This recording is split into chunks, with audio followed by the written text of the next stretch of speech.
매일의 삶이 불안했던 시절에 밤새 안녕하십니까? 라는 인사말이 유행했습니다.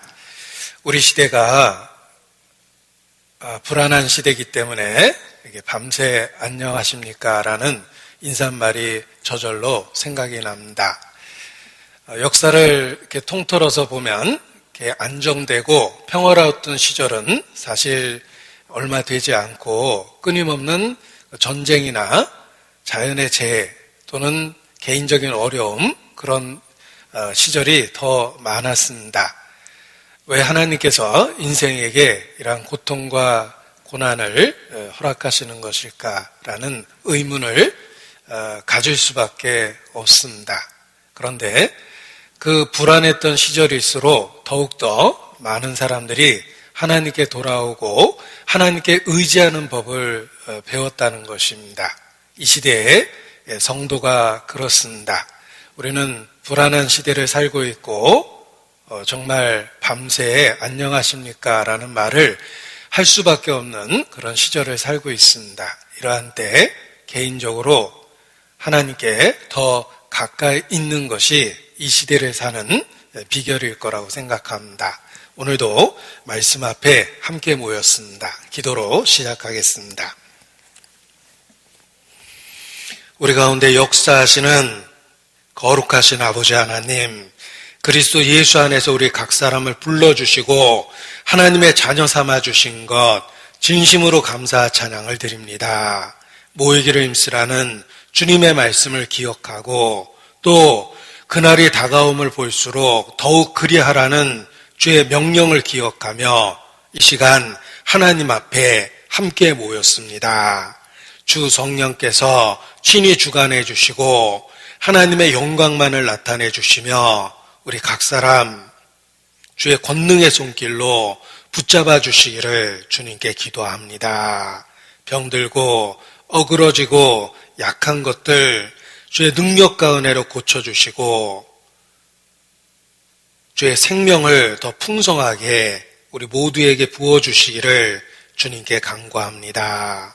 이 시대에 주의 군사로 살 수 있도록 일깨워 주시고 영과 육을 강건하게 만들어 주시기를 주님께 기도합니다. 세상에 빛이 되고 세상의 소금이 될 수 있도록 우리의 삶을 주관하고 다스려 주시옵소서.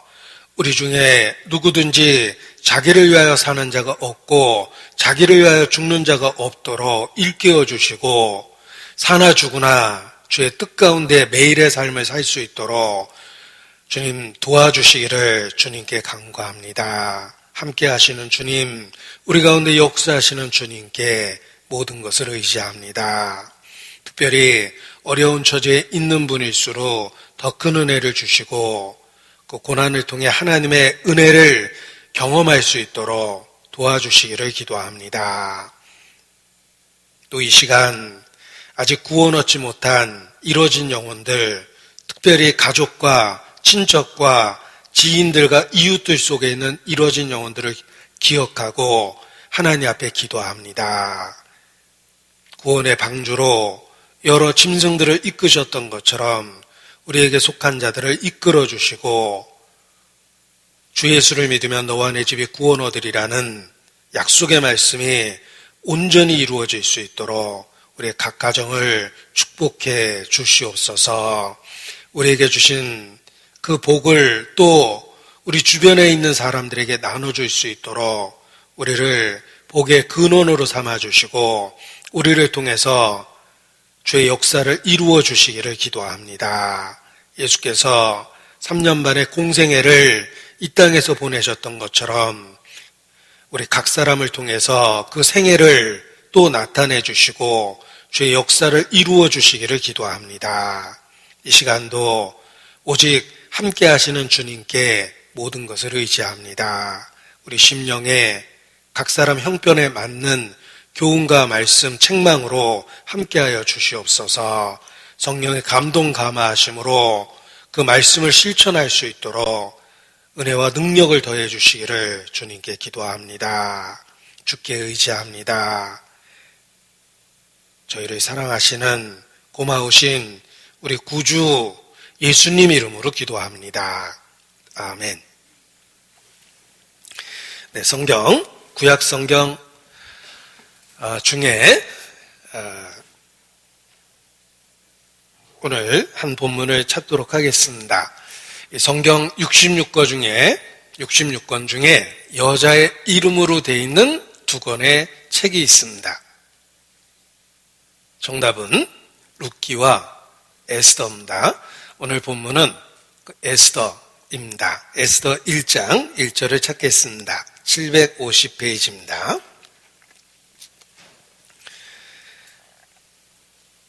750페이지 구약성경 에스더 1장 1절입니다. 에스더 1장 1절. 이 일은 아하수에로 왕 때 된 것이니 아하수에로는 인도로 구수까지 127도를 치리하는 왕이라. 네. 에스더서는 10장까지 이루어져 있습니다. 에스더의 기자는 누구일까? 에스더서에 모르드게라는 인물이 나오는데 많은 분들은 모르드게다라고 이야기하지만 정답은 모르겠다가 답입니다. 누가 기록했는지 알려져 있지는 않습니다. 왜 명확하게 누가 기록했는지 표현하지 않았을까? 그것은 하나님의 선한 섭리 속에서 이루어진 것이며 어떤 의미에서는 우리가 알 필요가 없기 때문에 감추신 것이라고 생각합니다. 꼭 알아야 됐다면 틀림없이 기자가 누군지를 밝혔을 것입니다. 성경이 알려주는 것을 우리가 온전히 알 때 우리의 삶의 문제를 해결할 수 있습니다. 성경에 감추신 것은 그만한 이유가 있다라고 생각하고 호기심을 멈추는 것이 필요합니다. 하나님이 알려주지 않은 것도 그런 이유가 있기 때문에 몰라도 되기 때문에 안 알려주신 것이라고 생각하는 것이 옳습니다. 그런데 말입니다. 그것이 궁금하다라고 하면서 굳이 그것을 알려고 하고 이런저런 추론을 하는 것은 아무런 의미가 없다고 생각합니다. 모든 성경은 우리의 교훈을 위하여 기록된 것이며 성경을 통해서 그리스도를 알고 믿고 또 하나님의 사람으로 어떻게 살아야 될지 교훈해 주기 위해서 기록된 것입니다. 성경은 그리스도 예수 안에 있는 믿음으로 말미암아 구원에 이르게 하고 구원에 이른 뒤에 하나님의 사람으로 온전하게 합니다. 그래서 교훈과 책망과 바르게 함과 의로 교육하게 유익하며 모든 선한 일을 행하도록 하기 위해서 성경을 주신 것입니다. 성경은 기록된 첫 번째 목적은 그리스도를 발견하고 그리스도를 믿고 그리스도와 동행하며 살도록 만들어주는 것입니다. 모든 성경은 한마디로 예수님과 관련되어 있습니다. 그래서 예수께서도 너희가 성경에서 영생을 얻는 줄 생각하고 성경을 상고하거니와 이 성경이 곧 내게 대하여 증가하는 것이로다 라고 선언하셨습니다. 성경의 그 복잡한 이야기, 사건, 내용들, 수없이 많은 등장인물들은 결국은 우리로 하여금 예수 그리스도를 믿게 하기 위해서 기록하고 주신 것이라는 것입니다. 그래서 성경을 한마디로 요약하면 예수 그리스도입니다. 에스더를 읽을 때도 처음에 읽을 때는 문자 그대로 에스더라는 인물이 보입니다. 아, 에스더에 대한 이야기구나. 페르시아의 왕후였던 에스더에 대한 이야기구나 라는 걸 알게 됩니다.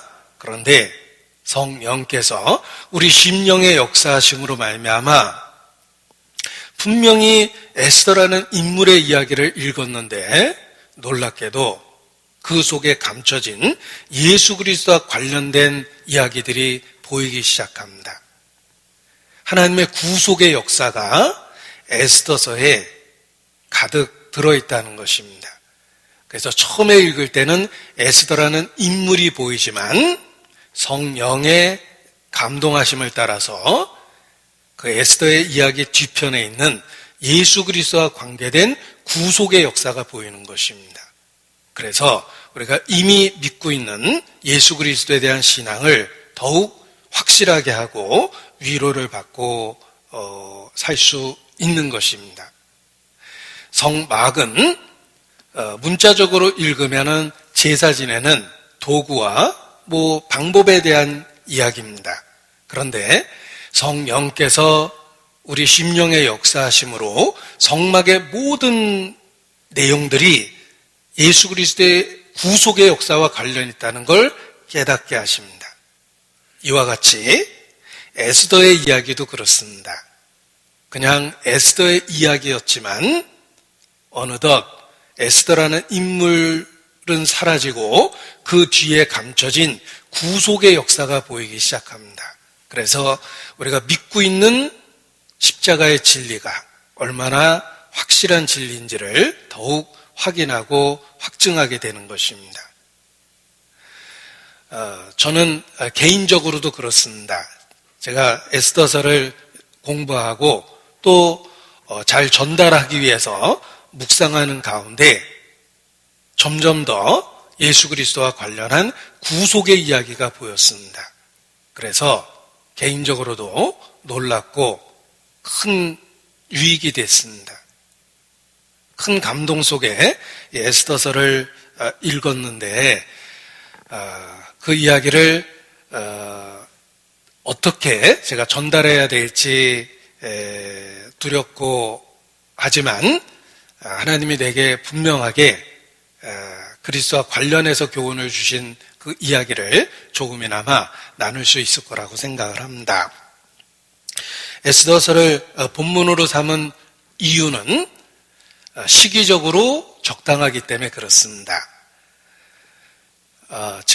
오늘이 2021년 2월 21일입니다. 그런데 유대 종교력으로 보면 지금이 유대인들의 마지막 12월입니다. 아달월이라고 일컬어지는 마지막 12월입니다. 유대 종교력을 생각해 보십시오. 첫 달은 6월절로부터 시작됩니다. 6월절로부터 시작돼서 마지막 12월은 마지막 절기가 불임절로 끝이 납니다. 그 불임절이 우리 양력으로는 2월 25일과 26일입니다. 이번 주 금요일이 유대인의 1년 절기 중에 마지막 절기인 불임절입니다. 그래서 시기적으로 에스더서가 적절한 교훈이 되기 때문에 본문을 에스더서로 택한 것입니다. 이 불임이라는 말은 여기 본문에 유래가 있습니다. 불임이라는 말은 보십시오. 이 에스더의 뒤태만 봐도 참 아름답죠? 아하수에로 왕이 반할 만한 그런 아름다움을 갖고 있습니다. 이 일은 아하수에로 왕 때 된 것이니 아하수에로는 인도로 구수까지 127도를 치리하는 왕이라.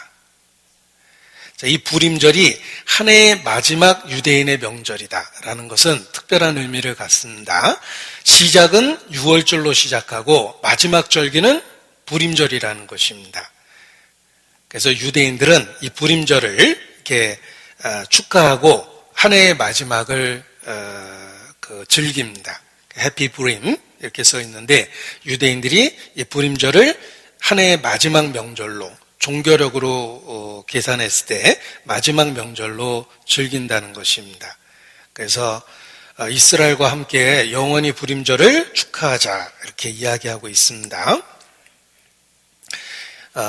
그 불임절을 표현한 여러 그림들입니다. 한 해의 마지막 절기입니다. 이 그림이 누구일까라는 건 에스더서의 내용을 알면서 이해하게 됩니다. 에스더가 있고 아하수에로 왕이 있고 옆에 누굴까라고 하면 모르드게를 표현했을 겁니다. 주인공이니까. 자, 왜 불임절이란 말이 나왔는지를 보겠습니다. 불임이라는 말은 부르라는 아라모에서 출발합니다. 아하수에로 왕 12년 정월 곧 니산월에 무리가 하만 앞에서 날과 달에 대하여 부루, 이게 외국어니까 번역을 해놨습니다. 곧 제비를 뽑아 12월 곧 그달 아달월을 얻은지라. 이 부루라는 말이 제비 뽑다, 운명을 정하다 이런 뜻입니다. 그래서 무리가 부루의 이름을 쫓아 이 두 날을 부림이라 하고, 두 날을 부림절로 섬겼기 때문에 복수형입니다. 부루의 복수형이 부림입니다. 유다인이 이 글의 모든 말과 이 일에 보고 당한 것을 인하여 절기를 삼은 것입니다. 부루는 제비라는 뜻입니다. 제비를 뽑다, 운명을 정하다 이런 뜻이며, 히브리어의 복수형은 임이라는 말이 붙습니다. 그래서 부루임 하다 보니까 우리말로 부림 이렇게 된 겁니다. 외국어 그대로입니다. 이 부림절은 곧 제비 뽑는다라는 말, 운명을 정하겠다라는 말과 관련 있는 것입니다. 유대인들은 이날만 특별히 모든 것을 허용합니다. 심지어는 엄격한 규율을 갖고 있는 오소독스 종교인들조차도 이날은 마음껏 음주를 즐깁니다. 그래서 그냥 술을 맛보는 정도가 아니라 마음껏 음주를 즐기는 것도 허용해서 완전 낭장판에 이런 파티를 벌이기도 합니다. 그리고 이것은 라하산이라고 불리우는 것인데 이걸 돌리면은 소음이 납니다.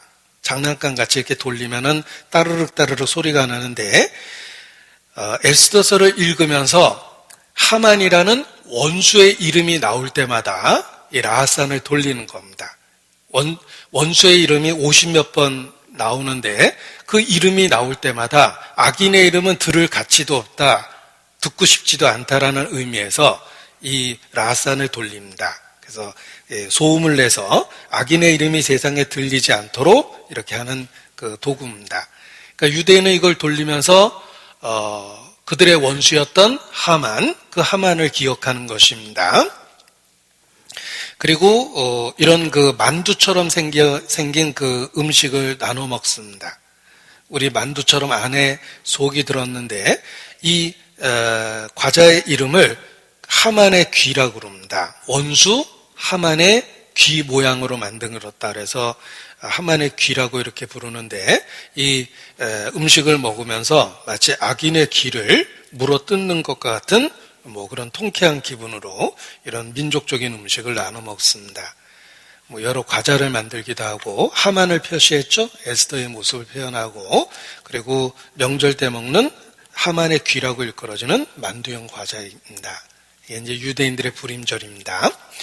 자, 여기 복잡해 보이는 그 유대의 달력이 있습니다. 안에 까맣게 표시한 것이 양력입니다. 우리가 지금 사용하고 있는 양력입니다. 1월, 2월, 3월 이렇게 양력이 있고, 유대인의 명절을 이렇게 그 달을 사용하고 있는, 우리는 양력은 해를 사용한 달력이죠. 그리고 유대인들은 달을 사용한 달력을 사용하는데, 그러니까 날짜가 자꾸 바뀌는 것입니다. 그런데 유대인들의 종교력을 여기다 이렇게 양력에다가 표시해서 그 양력의 어느 때쯤인지를 표현한 것입니다. 유대인의 정월 1월은 니산월이며 이 달에 6월절이 있습니다. 해의 첫 달입니다.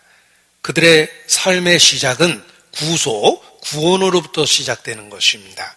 그래서 6월절로부터 한 해가 시작돼서 1년이 지나가는데 마지막 12월을 아달이라고 그러죠. 이 마지막 12월의 마지막 명절이 부림절이라는 겁니다. 바로 운명을 바꾼 승리의 날입니다. 보십시오. 한 해의 시작은 6월절, 한 해의 시작은 부림절. 6월절은 양의 죽음을 통해서 이스라엘이 구원 얻은 것을 기념합니다. 구원으로 시작한 새로운 한 해가 악인의 완전한 멸망이라는 부림절로 끝이 난다라는 의미를 갖고 있는 겁니다. 그래서 축제의 의미를 갖고 있는 것입니다. 지금이 양력으로 바로 부림절의 기간과 가깝기 때문에 이 부림절에 대한 교훈을 함께 나누고자 하는 것입니다. 자, 부림이라는 그 이름으로 명절을 만들어서 그들은 페르시아 시대로부터 지금까지 2500여 년 지키고 있습니다. 따라서 명절을 통해서 그 날의 사건을 기억하고 후세에 전달을 해주고 있는 것입니다. 그것이 명절로 삼은 이유입니다. 명절로 삼음으로 말미암아 그 사건을 기억하고 그리고 그 사건을 후세에 잊지 않도록 전달해 준 것입니다. 지금까지도 유대인들은 이 부림절을 명절로 지키고 있습니다. 최고의 명절 중에 하나입니다. 유일하게 1년 중 음주가 허락될 정도로 자유로움을 느끼는, 악인의 멸망을 기뻐하고 자신들의 구원을 기뻐하는 승리를 기념하는 명절입니다. 이 명절과 관련한 이야기가 바로 에스더서의 이야기입니다. 이 에스더서의 이야기는 기승전결을 갖고 있는 완벽한 스토리를 갖고 있습니다. 그래서 한 번만 읽어도 마치 어린 시절에 들었던 전래동화처럼 기억에 강하게 남게 되어 있습니다. 지금도 교회 안에서 자주 이렇게 연극을 해서 그 교훈을 나누는 것이 바로 이 에스더의 이야기이기도 합니다. 완벽한 이야기 구조로 되어 있기 때문에 연극으로 자주 이렇게 만들어지고 있습니다. 이 에스더서의 중요한 등장인물을 네 사람 소개해 드리겠습니다. 여기 하만이라는 유대인의 대적 악인이 있습니다. 하만이라는 유대인의 대적 악인이 있고 여기 누구 얼굴이 슬쩍 보이죠? 예, 아는 사람일지 모르겠습니다. 이 하만은 당시의 유대인의 대적이기도 하고 역사 속에서 유대인을 멸절시키려 했던 또 다른 하만이 많다라는 교훈을 주는 것입니다. 그 중에 한 사람 히틀러의 얼굴을 제가 이렇게 중첩시켰는데 하만과 같이 유대인의 멸절을 꾀했던 사람입니다. 그리고 아하수에로라는 절대적인 페르시아의 왕이 있었습니다. 그리고 모르드게라는 유대인이 있었고 모르드게는 사촌 동생 부모가 없는 사촌 동생을 어렸을 때부터 키워서 딸처럼 양육을 했습니다. 그래서 사촌 동생인 에스더가 있습니다. 딸처럼 양육했던 부모 없었던 사촌 동생입니다. 그래서 등장인물이 이렇게 중요한 등장인물이 네 사람이 있습니다. 하만, 아하수에로 왕, 모르드게 그리고 에스더입니다. 이 아하수에로 왕은 페르시아의 왕입니다. 실제 모습으로 당시의 동전이니까 아마 이렇게 생겼을 겁니다. 역사에 나오는 크세르크세스라고 이야기하는데 왕의 이름은 여러 가지 호칭으로 이렇게 이름이 하나가 아니라 이렇게 공식적인 명칭이 여러 가지입니다. 그래서 성경에 기록된 이름은 아하수에로고 역사 속에서는 크세르크세스로 알려져 있습니다. 다리오 왕의 아들입니다. 이 다리오는 마라톤 전투라는 그리스와의 전쟁을 했던 사람입니다. 그래서 42.195라는 마라톤 관련된 전쟁이 있었는데 그때 패배했던 것이 아버지 다리오예요. 그 아들입니다. 그래서 아수르의 수건은 왕이 되고 나서 아버지가 그리스 전쟁에서 패했습니다. 마라톤 전투에서. 따라서 다시 한번 그리스를 침략하기 위한 것이 삶의 목표였습니다. 그래서 끊임없이 전쟁을 준비하고 여러 차례 그리스를 쳐들어가게 되고 그러나 여러 번의 전투에도 불구하고 계속 패하게 됩니다. 그리고 마침내 완전히 포기하고 본국으로 귀환합니다. 그런데 이게 먼 그리스까지 가서 했던 원전 전쟁이었기 때문에 전쟁을 여러 차례 패했음에도 불구하고 페르시아라는 제국은 끄떡이 없었습니다. 왜냐하면 그 전쟁을 페르시아에서 한 것이 아닙니다. 원정 전쟁이었거든요. 그러니까 자신의 권력을 유지하는 데는 별 지장이 없었던 겁니다. 그래서 그리스 전쟁을 여러 차례 시도했지만 결국은 실패했다라고 역사 속에 나옵니다. 살라미스해전에서 패전했다라는 역사적 이야기는 유명합니다. 그리고 불임절의 중요한 인물은 하만, 제가 이해하기 쉽게 아는 사람 얼굴을 인용했습니다. 아각 사람으로 함무다다의 아들이다. 이 아각이 아말렉의 왕을 아각이라고 그럽니다. 이집트의 왕을 바로라고 그러죠. 또 블레셋의 왕을 아비멜렉이라고 그럽니다. 왕의 호칭입니다. 이 아각은 아말렉 왕을 아각이라고 그래요. 그래서 아각 사람이라고 표현한 거 보니까 아말렉 족속의 왕손이다, 이렇게 이야기하는 겁니다. 아말렉 족속의 왕손이었던 사람입니다. 아말렉의 왕족 출신이다.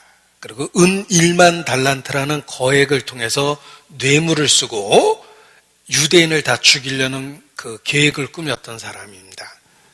그래서 은 1만 달란트라는 거액의 뇌물로 왕의 환심을 사고 유대인 말살 계획을 세웠다가 본인이 죽게 됩니다. 그의 이름이 하마가 아니고 하만입니다. 그래서 악인의 이름이 듣기 싫다고 요 라산이라는 장난감 같은 도구를 돌리는 겁니다. 그 다음에 모르드게는 유대인입니다. 다른 사람은 다 엎드려 절하고 있는데 딱 버티고 있죠. 하만에게 절하기를 거부했던 유대인, 그가 모르드게입니다. 사울의 부친 기스의 증손자, 모르드게는 유대 왕손의 왕손입니다. 그러니까 사울 집안이에요. 유대 왕손입니다.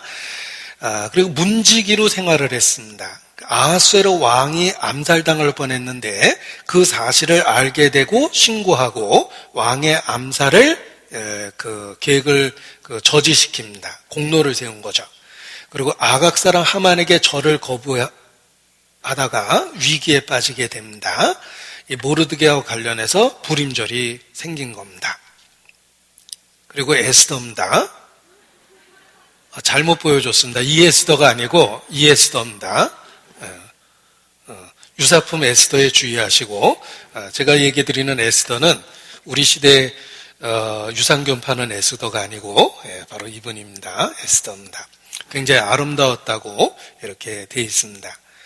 자, 이 아하수에로 왕과 관련한 그 우리 시대 영화 중에 헐리우드 300인이라는 영화가 있습니다.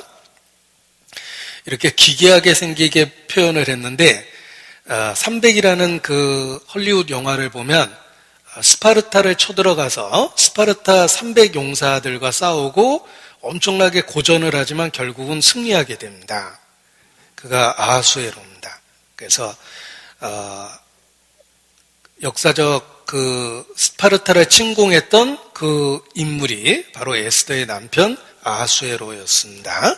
이것이 이제 등장 인물들에 대한 이야기입니다. 전체 내용을 이렇게 소개해 드리겠습니다. 자, 에스더의 내용은 10장까지 있습니다. 주제는 유대인을 보호하는 여호와, 위기 속에서 유대인을 지키는 여호와 하나님의 모습이 있습니다. 자, 10장까지의 내용을 세 토막을 냈습니다. 이렇게 우리가 생선도 세 토막 내야지 관리하고 다루기가 쉬운데 그 10장까지의 내용을 세 토막을 냈습니다. 그래서 1장부터 2장은 유대인의 보호 준비, 와스드리아는 첫 번째 황후가 폐위되면서 에스더가 그 자리를 차지하게 됩니다. 그리고 모르드게가 내시의 모반, 왕을 죽이려는 음모를 막았다는 그 공로를 세웁니다. 이게 이제 앞부분의 이야기입니다. 그리고 3장부터 6장까지는 하만이 등장해서 유대인을 살해하려는 음모를 꾸밉니다. 모르드게만 죽이는 게 아니라 모르드게의 민족인 유대인까지 다 죽이자라는 음모를 꾸미게 되고, 여왕 에스더는 왕 앞에 그 목숨을 걸고 나아가게 됩니다. 그때 했던 고백이 널리 알려져 있습니다. 죽으면 죽으리이다. 죽음을 각오하고 자기 민족을 위해서 왕 앞에 나갔습니다. 그리고 7장으로부터 10장까지는 사건이 완전히 전환돼서 유대인들이 승리하는 이야기가 기록되어 있습니다. 그래서 유대인의 완전 보호, 구원 요청과 왕의 승낙, 그리고 하만은 오히려 자기가 저주를 받아서 자기가 만든 나무에 걸려 죽게 됩니다. 대적의 진멸과 승리, 이런 구조를 갖고 있습니다. 이것이 이제 에스더 전체적인 내용입니다. 이 내용을 이해하기 위해서 시대적인 배경을 이해하는 것이 필요한데, 이스라엘과 어떤 관련이 있을까? 자, 솔로몬이 죽은 이후 BC 930년 나라가 분열됐습니다. 그리고 이스라엘이 완전히 망한 것은 BC 606년입니다. 솔로몬이 죽은 이후 BC 930년 9시 30분에 나라가 분열됐다, 이렇게 외웠는데, 남유다와 북이스라엘로 나라가 분열됐습니다. 우리도 해방 이후 남한과 북한으로 분리돼 버렸습니다. 이스라엘은 BC 930년 남북으로 분리가 된 겁니다. 그러다가 북이스라엘은 BC 722년 아시리아에 의해서 멸망합니다. 북쪽이 먼저 멸망했습니다. 늘 그렇듯이 북쪽이 먼저 멸망했습니다. 남쪽은 더 잘 살게 되고 남쪽은 끝까지 버텼지만 바벨론에 의해서 BC 600년 나라가 망했습니다. 이때부터 식민지 생활을 한 겁니다. 일제 36년처럼 이스라엘은 바벨론의 70년을 짓밟힙니다. 그리고 페르시아에 의해서 해방됐습니다. 그러나 페르시아의 속국, 식민지 생활을 계속했던 겁니다. 페르시아를 알렉산더가 멸망시킵니다. 알렉산더가 멸망시키게 되면서 그리스의 통치를 받게 됩니다. 그래서 이스라엘이 헬레니즘 문화의 영향을 받게 되고 히브리어로 기록됐던 구약 성경이 그리스 언어인 헬라어로 번역돼서 전 세계에 전해질 수 있는 계기가 됩니다.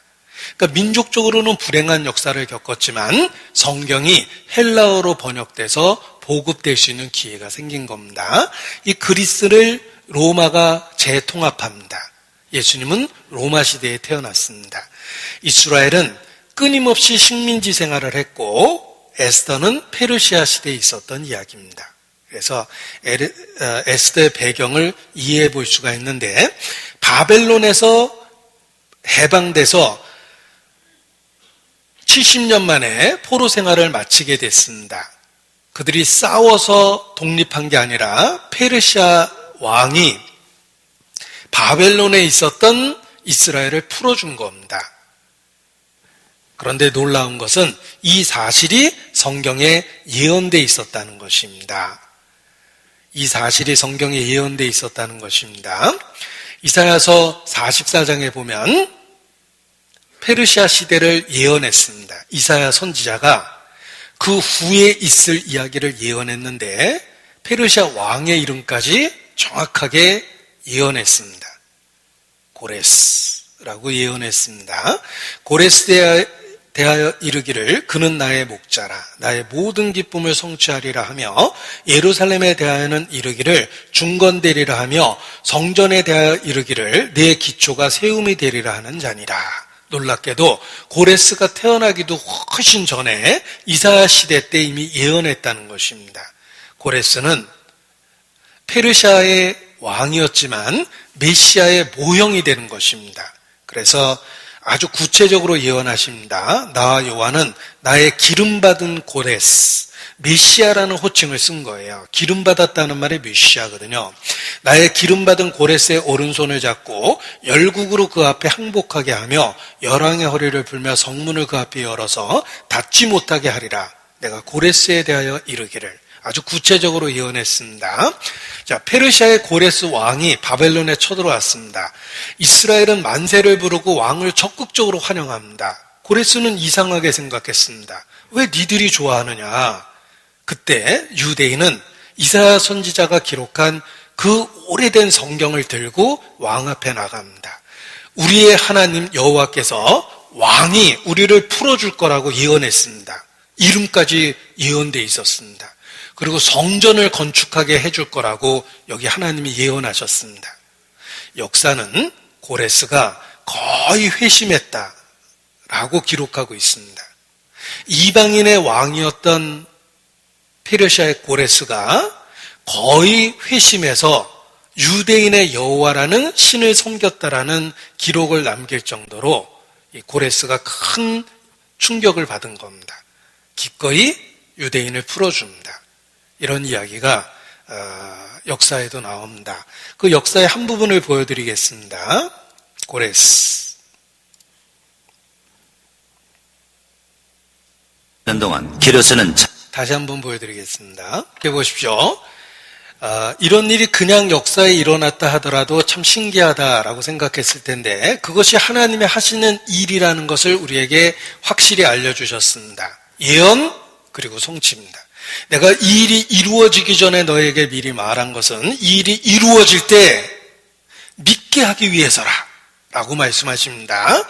그래서 고레스가 태어나기도 전에 그의 이름을 언급했고 그의 제국을 언급했으며 그가 무슨 일을 할지를 미리 말씀해 주신 것입니다. 고레스 자신도 충격을 받았지만 유대인들의 감격이 어떠했겠습니까? 예언의 성취를 받습니다. 그래서 기꺼이 많은 사람들이 한 번도 보지 못했던 조상들의 땅으로 귀환, 돌아올 수 있었던 겁니다. 그 시대가 바로 페르시아 시대입니다. 그 페르시아 아하수에로 왕 때에 일어난 이야기가 바로 에스더의 이야기입니다. 그래서 시기적으로도 아주 중요한 시기다라는 것을 알 수가 있습니다. 다시 한번 정리해 봤습니다. 자, 페르시아 제국이 왜 이스라엘과 관련이 있는지를 말씀을 드렸는데 바벨론에서 풀어준 것이 페르시아며 페르시아의 첫 번째 왕이었던 고레스라는 것입니다. 예언의 성취였습니다. 그것도 정확하게 70년 만에 풀어줬습니다. 성경의 예언의 성취죠. 그래서 페르시아가 중요한 겁니다. 오리엔트 세계를 정복한 다리오는 왕 중의 왕이라고 불렸다. 그러니까 대단한 제국이었습니다. 페르시아 제국은 그야말로 대제국임을 자랑했다. BC 486년 다리오의 뒤를 이어 그의 아들 아하수에로가 왕위를 이었다. 페르시아의 네 번째 왕이었습니다. 한 20여 년 통치를 했습니다. BC 486년부터 465년까지 통치를 했는데 결국은 어떤 음모에 의해서 왕에 있었던 중에 이렇게 살해당합니다. 에스더가 그때 과부가 됐겠다라는 생각을 해봤는데 아무튼 그의 통치 기간 중에 있었던 일이 에스더의 이야기입니다. 이게 아하수에로 왕입니다. BC 480년 아하수에로가 이끄는 페르시아 대군이 그리스 원정에 나섰습니다. 아버지가 마라톤 전투에서 졌거든요. 그래서 아버지가 진 그 전쟁을 명예를 회복하기 위해서라도 그리스를 점령하려고 원정을 했는데 여러 차례 원정에도 불구하고 대패합니다. 그리스 원정을 통한 전쟁에서 완전히 패한 후 아하수에로는 더 이상 전장에 나타나지 않았습니다. 포기했던 거예요. 어차피 그리스 땅의 통치권은 잃어버렸지만 그의 그 다스리는 페르시아라는 제국에는 아무런 영향이 없었습니다. 그는 페르시아로 돌아간 뒤 14년간을 더 살았지만 그에 대한 기록은 자세하지 않다. 이게 이제 에스더와 관련한 시대의 이야기입니다. 에스더는 아하수로의 왕후였기 때문에 그렇습니다. 아하수로의 신하 하만은 아말렉 족속의 후손으로 유대인을 극도로 혐오하는 사람이었습니다. 그는 에스더 왕비의 사촌 오빠이자 양 아버지인 유대인 모르드게가 자신에게 절하지 않았다는 데 분노했습니다. 유대인들은 반역적이기 때문에 모두 죽여야 한다고 왕을 설득한 그는 결국 왕의 동의를 받아냈습니다. 유대인이 다 죽을 위기에 처해 있었는데 유대인을 놔두면 반란을 일으킬 거라고 왕에게 모함한 겁니다. 이에 에스더 왕비는 죽으면 죽으리라는 심정으로 왕 앞에 나아가 하만의 악한 계획을 모두 드러내고 유대인들을 구해냈습니다. 유대인들은 이날을 부림절이라 하고 축일로 삼았습니다. 아직까지도 그 일을 기억하고 축제로 삼은 것입니다. 하만은 모르드게를 죽이려고 만들었던 그 나무에 자기가 죽게 된 겁니다. 이 내용이 이제 에스더의 이야기인데 이 에스더 이야기를 좀 구체적으로 한번 다시 써봤습니다. 에스더의 이야기입니다. 자, 바벨론 포로가 된 지 100년 후 있었던 이야기입니다. 70년 만에 풀려났고 지금 자유롭게 돌아가고 있는 그때입니다. 페르시아의 당시 수도였던 수사에서 있었던 일입니다. 그래서 이게 수산궁이라고 이렇게 되어 있습니다. 중국지 이름 중에 수산궁이 있더라고요. 거기서 땄나 보다라는 생각을 했습니다. 자, 유대인의 공동체 안에서 있었던 일인데 모르드게와 하다사는 사촌 여동생이었습니다. 딸처럼 키웠습니다. 에스더의 본명은 하다사입니다. 이 페르시아 왕 당시 아하수에로가 등장합니다. 크세르크세스입니다. 그리고 악인 하만이 등장하고 모르드게는 하다사라는 사촌 동생이 있었는데 그녀의 부모가 죽자 그녀를 자기의 딸로 삼아서 키웠습니다. 양육했습니다. 이 에스더가 왕비가 돼서 그 왕 앞에 나아가게 됩니다. 왕비가 됐습니다. 그런데 모르드게가 문직이었을 때 왕을 죽이려는 신하들의 음모를 듣고 왕을 살려주는 그 공로를 세웁니다. 그 사이에 이제 하만은 점점 높아져서 그 최고의 권력자가 됐습니다. 그는 아각 사람이고 아말렉 족속이었습니다. 이스라엘과 태생적인 원수죠. 하만이 높아지면서 모르드게를 미워하게 됩니다. 왜냐하면 유일하게 자기에게 절하지 않았기 때문에 그렇습니다. 그래서 모르드게가 절하지 않은 이유로 분노하게 되고 모르드게가 절하지 않은 이유로 분노하게 됩니다. 이 모르드게는 그 하만에게 절하지 않고 버텼어요.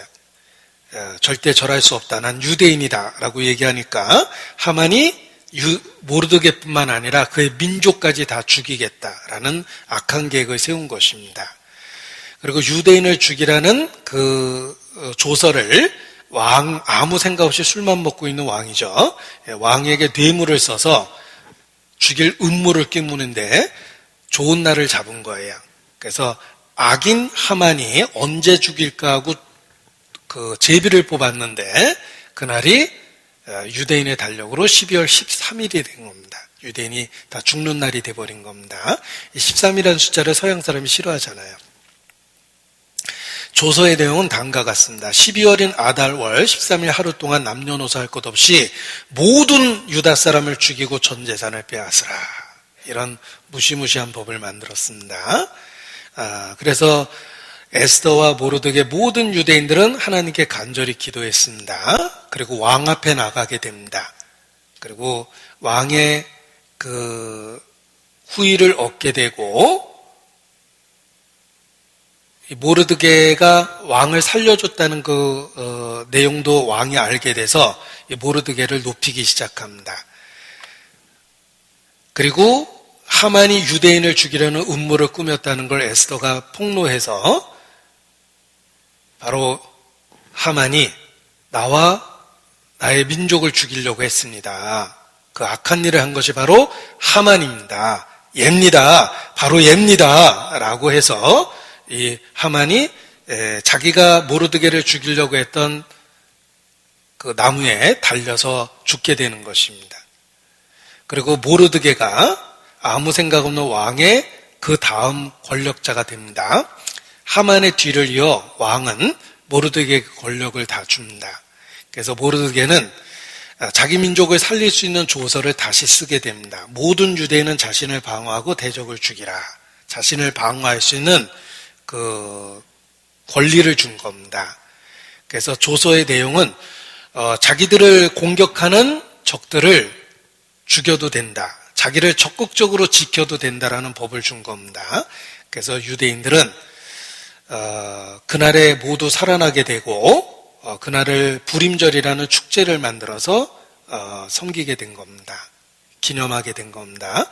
그리고 모르드게는 그 페르시아에서 높은 관직을 유지하고 유대인들을 위해서 여러 가지 일을 하게 됩니다.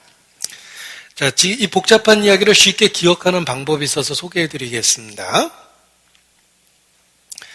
제가 한동안 성경 공부할 때 썼던 방법인데 소개를 해드리겠습니다. 믿어지실지 모르겠지만 제가 이 방법으로 하루에 신약을 다 외웠습니다. 그 다음날 다 까먹었지만 하루에 외우긴 하루에 다 외웠습니다. 반복하면 하루에 외웠던 그것을 지금도 기억할 수 있다는 겁니다. 어떻게 외우는지 한번 보세요. 예, 좋은 방법입니다. 이건 이제 RPR 기억 방법이라고 그러는데 RPR은 그냥 만든 말입니다. 그러니까 Religion Pictures Ring이라고 그래서 종교적인 그림을 갖고 이렇게 그 ring, 순환하는 모습으로 기억한다 이런 뜻인데 한번 소개해 드리겠습니다. 자, 한 장의 종이가 필요합니다. 여기다 그림을 그릴 거거든요.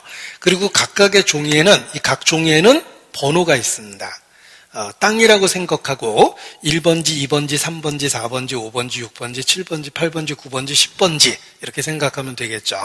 자, 이렇게 각 종이에 각각 고유의 숫자를 적어 놓습니다. 그리고 이 숫자는 변하지 않아요. 항상 이 위치에 있는 것입니다. 그래서 뭐 369도 보이고 2580도 보이고 1470도 보이고 그러죠. 전화기 숫자판처럼 비슷하게 보이는데 이 고유의 숫자의 위치를 외우는 겁니다. 그리고 여기다가 에스더서를 한 장의 그림으로 그리는 거예요. 이렇게.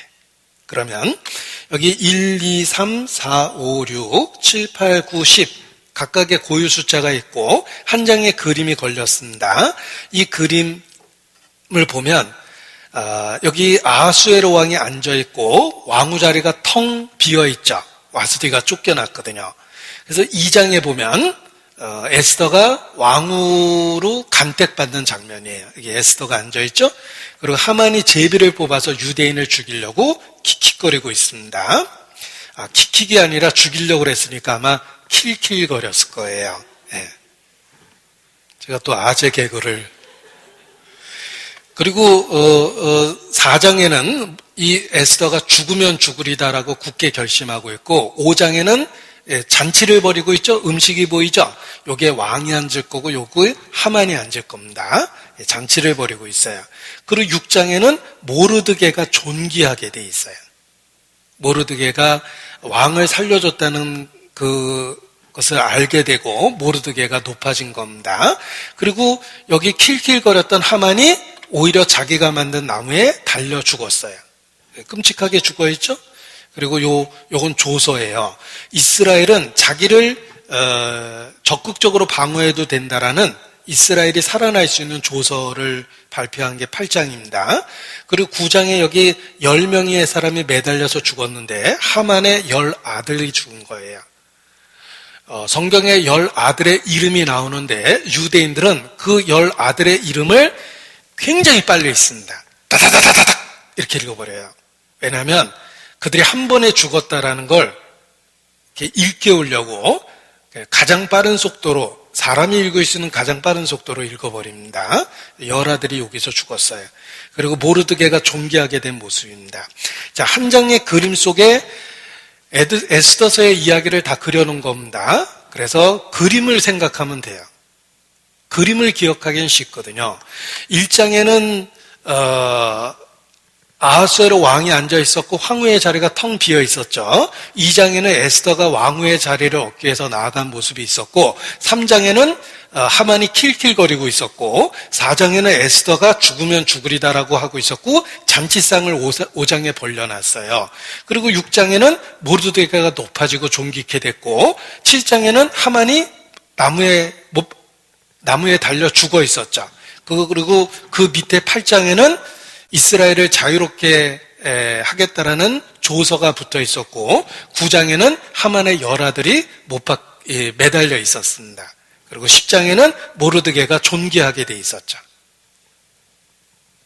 적어도 이번 시간 내내는 이 에스더서가 10장까지 다 기억이 날 겁니다. 반복하면 평생 기억하실 수 있습니다. 그래서 굉장히 좋은 여러 기억 방법 중에 굉장히 좋은 기억 방법이기 때문에 제가 이 방법을 사용해서 에스더서를 다 10장까지 내용을 외웠습니다. 제가 이렇게 열심히 설명했더니 어떤 분이 뭘 그냥 읽으면 외워주지 뭘 그렇게 외워? 이렇게 말씀하시는 분이 있는데 그분은 상위 1%에 해당하는 금수저입니다. 하나님이 재능을 주신 거예요. 그런데 보통 사람은 노력해야지 외우기 때문에 제가 이렇게 기억하려고 이렇게 발버둥을 쳐봤습니다. 아무튼 에스더서가 10장까지 기억이 나시죠? 존분 빼놓고는 다 기억이 나실 거예요. 졸다 일어나서 그림 보고 뭐야? 이렇게 하시면 안 됩니다. 자, 에스더 전체적인 이야기를 말씀을 드렸습니다. 에스더 1장에 보면 아수르의 왕후였던 와스디, 당대에 아마 미스 페르시아 출신일 겁니다. 굉장히 아름다웠던 와스디가 왕후의 자리에서 쫓겨나는 이야기가 있습니다.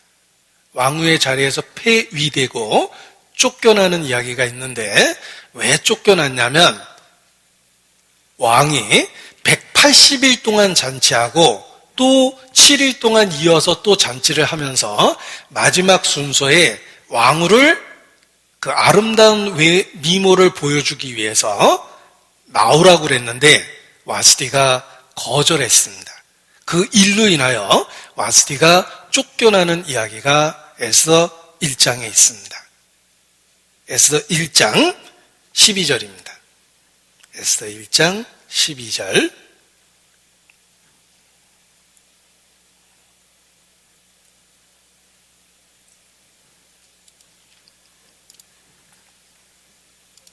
에스더 1장 12절 보세요.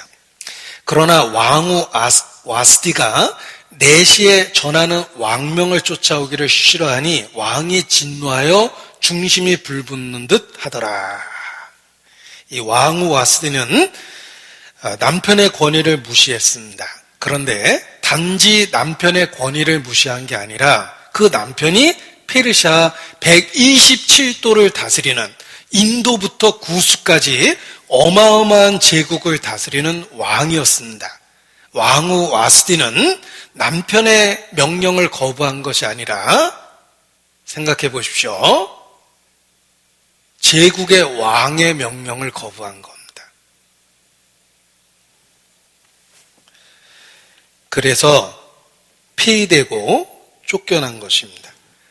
단지 남편의 부탁과 요구를 거절한 것이 아니라 페르시아의 왕명으로 주어진 그 명령을 공개적으로 거부했기 때문에 쫓겨나게 된 겁니다.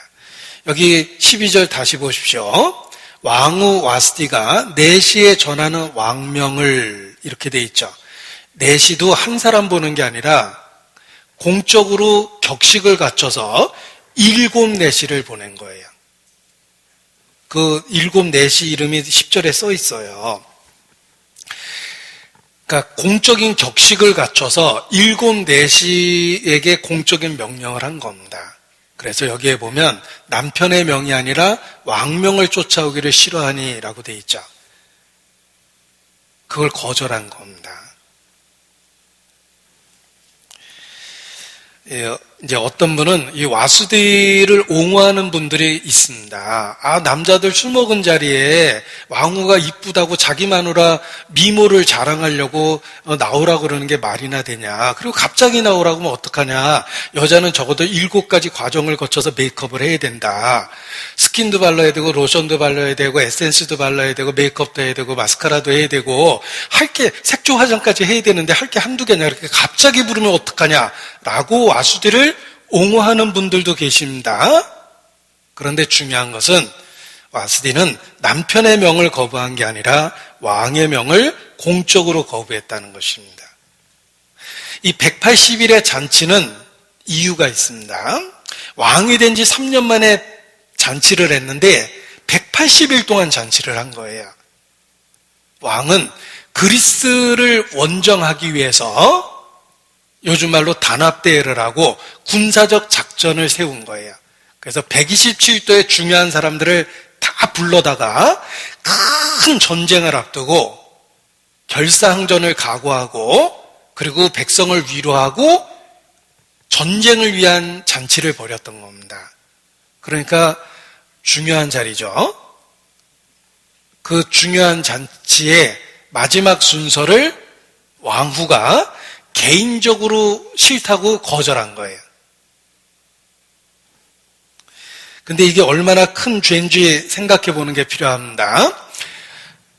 에스더가 왕 앞에 죽으면 죽으리다 하고 나가죠. 그 이유는 당시 왕 앞에는 아내조차도 허락을 받지 않고 나가면 죽는 법이 있었어요. 왕후조차도 왕 앞에 나타나려면 허락을 받아야 돼요. 그 시절에 와스디가 왕의 명령을 거역한 겁니다. 그게 얼마나 큰 죄가 되겠습니까? 왕은 굉장한 모욕감을 느낀 겁니다. 게다가 이 잔치는 전쟁을 위한 예비잔치였습니다. 그런데 자기 아내조차도 자기 말을 듣지 않는 상황에서 전쟁을 하겠다는 왕의 명령에 사람들이 어떻게 생각하겠습니까? 왕권이 흔들려 버린 거예요. 단지 잔치에 나오라는 걸 거절해서 폐위시켰다, 이렇게 생각하면 안 됩니다. 와스디는 엄청난 잘못을 한 거예요. 왕명을 공개적으로 거부했던 겁니다. 이 아하수에로 왕이 나름대로는 합리적으로 이렇게 통치를 했습니다. 왜냐하면 180일 동안 술을 먹었는데 절대로 억지로 먹게는 안 했어요. 우리 김 사장님보다 낫죠? 김 사장님 회식하면 꼭 억지로 먹으라고 그랬는데 이 아하수에로는 먹는 것도 그렇게 안 했어요. 8절에 보십시오. 1장 8절. 마시는 것도 규모가 있어 사람으로 억지로 하지 않게 하니, 강제로 한잔 해라고 권하는 상사 앞에 이 구절을 문자로 보내보십시오. 아하수에로도 그렇게 안 했습니다. 사장님, 제가 해보십시오. 자, 술도 강제로 먹지 않게 했습니다. 그리고 왕후를 오라고 했을 때도 7 내시에게 공식적으로 명령을 해준 거예요. 그러니까 격식을 갖춰서 오라고 예우를 갖춰준 거예요. 그리고 화가 났다고 그래가지고 무조건 폐위시킨 게 아니라 7 내시와 진지하게 의논했어요. 13절입니다. 13절. 왕이 사례를 아는 박사들에게 묻되 왕이 규례와 법률을 아는 자에게 묻는 전례가 있는데, 그러니까 화가 난다고 그 다음날 잘라버린 게 아니죠. 신중하게 이런 경우에는 도대체 어떻게 하면 좋을까라고 전례도 살펴보고 자기 옆에 있는 참모들 7명에게 이렇게 진지하게 의논도 하고 폐위시켜버린 겁니다. 그것은 와수디가 얼핏 남편의 사소한 명령을 거절한 것처럼 보이지만 제국의 왕이었던 왕명을 공개적으로 거역한 거기 때문에 큰 벌을 받을 수밖에 없었던 것입니다. 그래서 이 와스디가 폐위당한 일을 통해서 우리가 교훈을 얻을 수 있습니다. 여기 제목을 정해봤어요. 와스디, 폐위된 왕비의 이름입니다. 당대 최고의 미모를 갖고 있었지만 왕의 명령을 공개적으로 거부했기 때문에 폐위당한 사람입니다. 그는 성경에 질서라고 돼 있죠. 하나님이 만든 질서가 있습니다. 가정적으로는 자식이 부모에게 공경해야 돼요. 자식은 부모를 공경해야 돼요. 국가적으로는 신하가 왕에게 복종해야 돼요. 또 사회적으로는 종은 그 주인에게 복종해야 돼요. 이게 질서예요. 자연의 세계도 살펴보면 여러 법칙과 규칙, 질서가 있어서 자연이 존재합니다. 그 규칙이 맞아서, 아주 복잡한 규칙이 맞아서 대자연이 존재할 수 있는 거예요. 하나님은 질서의 하나님입니다. 그 질서를 무너뜨리는 것이 큰 죄가 된다는 것을 와수디의 경우를 통해서 가르쳐 주는 것입니다. 성경에 하나님이 세운 위계 질서를 무너뜨린 첫 번째 존재가 마귀, 곧 사단입니다. 사단은 피조물이면서 창조주처럼 되려 했습니다. 내가 지극히 높은 자 비기리라. 그게 마귀의 대사죠. 천사가 마귀가 된 이유는 질서를 무너뜨리고 감히 하나님의 자리에 앉으려 했던 것입니다. 지극히 높은 자와 비길이라. 인간을 왜 죄인이라고 이야기합니까? 우리의 마음의 보좌에 주님이 계신 게 아니라 자아가 있어요. 자기가 자기 인생의 왕이고 피조물임에도 불구하고 자기 마음대로 인생을 삽니다. 심지어는 생사까지. 가룟 유다가 자살했습니다. 생과 사도 자기가 결정해버린 거예요. 이 질서를 깨트리는 것이 얼마나 큰 죄가 되는지를 와스디의 경우를 통해 보여준 겁니다. 성경의 이야기는 때로 구속의 역사에 대한 비유가 됩니다. 그래서 아브라함에게 두 아내가 있었는데 사라와 하갈이라. 이는 두 언약에 대한 비유라고 말씀하신 것처럼 때로는 그냥 사건의 이야기가 영적 실체에 대한 교훈이 됩니다. 와스디가 그렇다는 거예요. 와스디는 통치의 질서를 무너뜨렸기 때문에 큰 죄가 됐던 겁니다. 그래서 폐위당한 거예요. 와스디와 대조적인 믿음의 여인을 예로 들면 와스디가 정말 큰 죄를 졌다는 걸 알게 됩니다. 바로 아브라함의 부인인 사라의 이야기입니다. 베드로 전서 3장 6절 찾겠습니다. 베드로 전서 3장 6절입니다. 신약 성경 베드로 전서 3장 6절.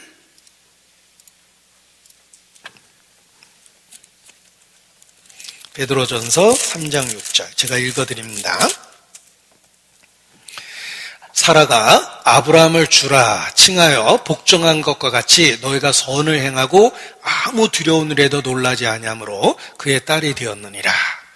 자, 우리가 순종하고 복종하고 살아야 되는 그 이유를 사라의 경우를 통해서 교훈해 주십니다. 사라는 아브라함을 자기라고 칭한 게 아닙니다. 허니 이렇게 부른 것도 아니죠. 주라 칭했습니다. 그리고 실제로 복종했어요. 사라가 아브라함에게 어떻게까지 복종했습니까? 심지어는 아브라함이 제 목숨을 살려고 자기 아내를 다른 남자 품에 줍니다. 애굽 왕 바로의 아내가 될 뻔했죠. 그런 일이 또 한 번 반복됩니다. 2번이나. 제가 사라라면 절대 용서 안 해요. 저것도 남자라고 이러고 그냥 새 출발할 겁니다. 그런데 사라는 생각해보면 이치에 안 맞고 말도 안 되잖아요. 그럼에도 불구하고 사라는 아브라함을 주라 칭했고 아브라함을 믿었을 뿐만 아니라 아브라함 뒤에 있는 아브라함의 하나님을 믿었던 거예요. 그래서 사라는 아브라함을 주라 칭하여 복종했다. 그런데 와스디의 경우를 보십시오. 와스디는 127도를 다스리는 왕의 공식적인 명칭을 거절했던 거예요. 그러니까 통치 질서를 무너뜨리는 큰 죄를 진 겁니다. 와스디 자신도 그 일이 그렇게 일파만파가 될지 상상도 못했을 겁니다. 하와가 선악과를 따먹는 그때 이까짓 거 하나 먹었다고 무슨 일이 있겠어라고 생각했지 설마 이 끔찍한 수천 년의 비극이 생길 거라고 상상도 못했을 거예요. 이 와스디는 하나님이 세운 그 질서를 무너뜨려 버린 겁니다. 그래서 폐위된 거예요. 자, 3장 1절입니다. 베드로전서 3장 1절. 아내된 자들아 이와 같이 자기 남편에게 순복하라. 이는 혹 도를 순종치 않는 자라도 말로 말미암지 않고 그 아내의 행위로 말미암아 구원을 얻게 하려 함이니 이와 같이라는 말은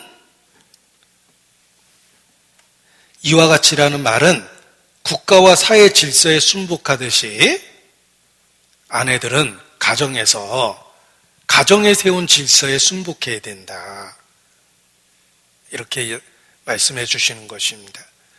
하나님은 가정에도 질서를 세우고 사회에도 질서를 세우고 국가에도 질서를 세우고 대자연에도 질서를 세우고 영적인 통치에 있어서도 질서를 세우는 질서의 하나님입니다.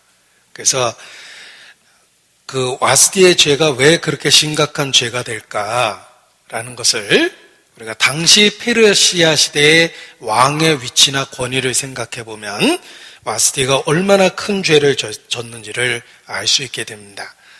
그리고 이 시대에 우리에게 교훈이 될 수밖에 없는 이유는 그 권위에 불순종하는 와스디가 우리의 본성 속에도 있습니다.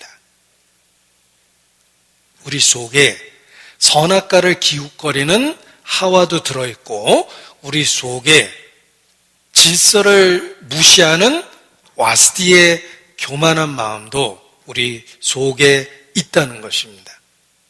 그래서 가정에서도 때로는 질서를 무시하죠. 자식이 부모에게 대들고 아내가 남편을 우습게 여기고 직장에서도 직장이 만들어낸 권위와 질서를 무시하고 고용자나 피고용자나 너나 나 똑같다라고 이렇게 주장하는 그런 와스디 같은 태도가 있습니다. 제가 지금 직장에서라고 얘기했는데 작은 직장을 생각해 보죠. 고용자와 피고용자는 다른 거예요. 피고용자는 그 회사가 망해도 자기 직장 없어지고 월급만 없어지는데 사장은 망하면 자기가 투자한 모든 걸 다 잃어버리는 거예요. 그런데 똑같은 권리를 요구하면 되겠습니까? 사장은 그 회사가 망하면 자기가 갖고 있는 모든 걸 다 잃어버리고 부채가 자기께 돼요. 종업원은 회사가 망하면 직장이 없어지고 다른 데 취직하면 됩니다. 회사의 부채가 자기 부채가 되는 건 아닙니다. 그런데 권리를 동등하게 갖자라고 얘기하면 얼핏 맞는 말처럼 보이지만 사회 질서를 뿌리째 흔들게 되는 거예요. 이건 이제 확대하면 공산주의 이론이 되는데 나는 공산당이 싫어요 라고 모 어린이가 얘기하다가 이렇게 큰 어려움을 당했는데 저도 개인적으로는 똑같은 고백을 합니다. 아무튼 질서가 있다는 것입니다. 가정에도 질서가 있고 직장에도 질서가 있고 국가에도 질서가 있는 거예요. 그래서 윗사람을 인격적으로 존중할 만하지 않다면 그럴 수 있죠. 윗사람이 인격이 나쁠 수도 있거든요. 그래도 존경해야 된다. 직분만을 갖고도 존경해야 된다. 라는 교훈이 있습니다. 그 사람이 나의 윗사람이라는 직분 하나만으로도 그 위치를 인정을 해줘야 됩니다. 그래야지만 조직이 유지가 되고 가정이 유지되고 사회가 유지됩니다. 그런데 작은 자나 큰 자나 똑같다라고 주장하면 그 질서가 깨지기 시작하는 겁니다. 그래서 가정에서도 질서가 있어야 되고 직장에서도 질서가 있어야 돼요. 그래서 아랫사람이 있고 윗사람이 있고 승진이라는 게 있는 거예요. 그리고 승진이 되면 책임도 더 크게 가져야 돼요. 누리는 것만 크게 되는 게 아니잖아요. 그래서 그 질서를 지키고 사는 것이 필요한데 우리의 마음속에 와스디가 있다는 것입니다. 그래서 교회 안에서도 직분과 질서를 무시하고 그런 건 옳지 않은 것입니다. 우리가 직분을 소중하게 여기고 자신의 위치에서 자신의 역할을 하려는 그 마음을 와스디를 통해서 교훈을 얻게 됩니다. 그리고 그리스도인으로서 주님과의 관계를 분명히 하게 됩니다. 주님이 명령하시면 내가 이에 대해서 순종하는 게 아닙니다. 주님 뜻이 분명하기 때문에 순종하는 거예요. 아브라함이 갈대아 우르에서 나오라고 했을 때 이해가 됐습니까? 하나님 근데 질문이 있습니다. 어디로 가나요? 며칠이나 걸려나요? 그리고 도정은 좀 어려운 건 아닌가요? 그런 토를 달지 않았습니다. 아브라함은 갈 바를 알지 못하고 말씀을 붙잡고 나온 겁니다. 우리의 신앙생활도 그래요. 하나님의 뜻이 분명하다면 우리에게 필요한 것은 이해가 아니라 순종이에요. 내가 이해하는 것만 순종하려고 그러면 신앙생활이 될 수가 없습니다. 이해하지 못해도 하나님의 뜻이 분명하다면 순종하는 것이 성도의 위치입니다. 왜냐하면 예수님은 내 인생의, 내 삶의 왕이시오 주인이시기 때문에 그렇습니다. 그래서 우리 본성 속에 있는 와스디를 경계하라라는 것입니다. 권위에 불순종하려는 와스디는 우리 본성 속에 있습니다. 그리고 와스디가 폐위당하고 에스더가 그 위치를 차지하는 것에는 구속의 역사에 대한 모형적인 교훈들이 들어있습니다. 첫째 것을 폐하고 둘째 것을 세우는 구속의 역사가 있습니다. 먼저 태어난 에서를 버리시고 발꿈치를 잡고 열망했던 야곱을 택했습니다. 첫 것을 버리고 둘째 것을 세우셨죠. 첫 번째는 율법을 주셨지만 율법으로는 구원 얻지 못하고 우리에게 복음을 주셔서 복음을 통해서 하나님과의 관계를 갖게 하셨습니다. 또 첫사람 아담은 실패했지만 마지막 아담이라고 표현된 예수님은 승리했습니다. 첫 것을 폐하고 둘째 것을 세우는 원리를 폐위당한 와스디의 모습을 통해서 보여줍니다. 또 우리가 살고 있는 천지, 이 땅과 하늘은 없어질 것입니다.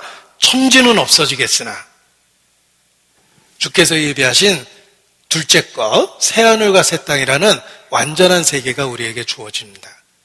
그래서 첫 것을 폐하고 둘째 것을 세우는 원리가 이 안에 들어있다는 것입니다.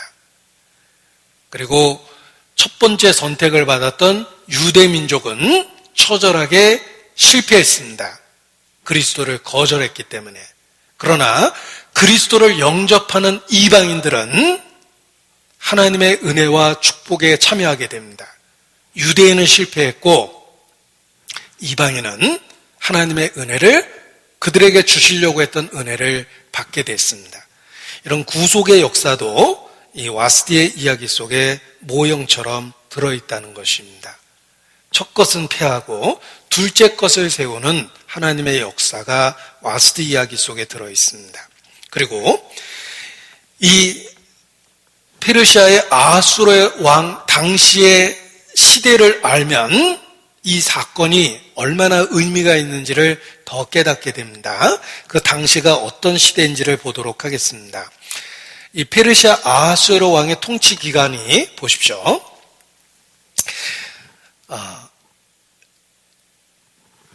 이 아하수에로는 이분이 누구신가 궁금하게 또 여기실 것 같은데, 이 에스더서 공부하는 내용을 제가 여기저기서 참조를 했습니다. 보십시오. 아하수에로는 이름이 크세르크세스입니다. BC 486년부터 465년까지 통치했다고 역사 속에 알려져 있으니 21년 정도의 통치 기간을 갖고 있는 것입니다. 그리고 제위 3년 때에 이 잔치를 한 거예요.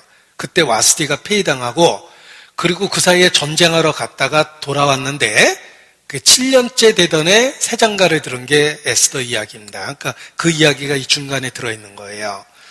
그런데 이 페르시아는 당시 성경의 인도에서 구수까지라고 그랬죠. 그러니까 굉장히 큰 제국을 다스리는, 땅을 다스리는 제국이었어요. 페르시아가 거대한 제국이었습니다.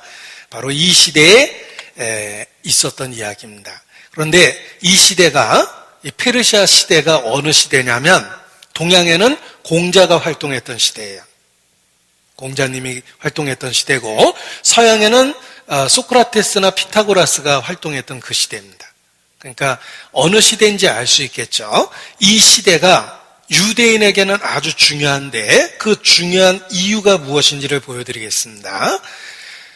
자, 에스더의 기록 목적과 관련 있는데 보십시오. 페르시아는 여기 있습니다. 페르시아에 있는 유대인에게 있었던 일이에요. 그리고 페르시아에 있는 유대인 중에 일부는 이미 예루살렘으로 귀환했어요. 고레스가 자유롭게 돌아오게 했기 때문에 귀환했던 그 시대입니다. 그래서 유대인들은 예루살렘에도 살고 있었고 페르시아에도 남아 있었던 그 시대에 있었던 이야기입니다. 자, 이 시대적 배경, 그들은 예언의 성취 시대를 살고 있었다라는 걸 기억할 필요가 있습니다. 예언의 성취 시대를 살고 있었다고 그랬죠. 자, 고레스 왕이 초자연적으로 정말 나타났고 70년 만에 정말 해방시켜줬고 게다가 자기의 재정을 통해서 성전 짓는 것을 허락해줬어요. 대단한 역사죠?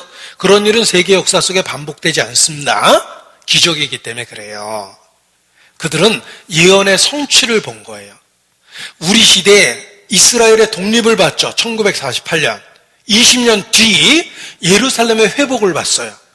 그리고 신문을 열면 유대인이 시오니즘 운동에 의해서 돌아온다는 얘기를 반복해서 보고 있습니다.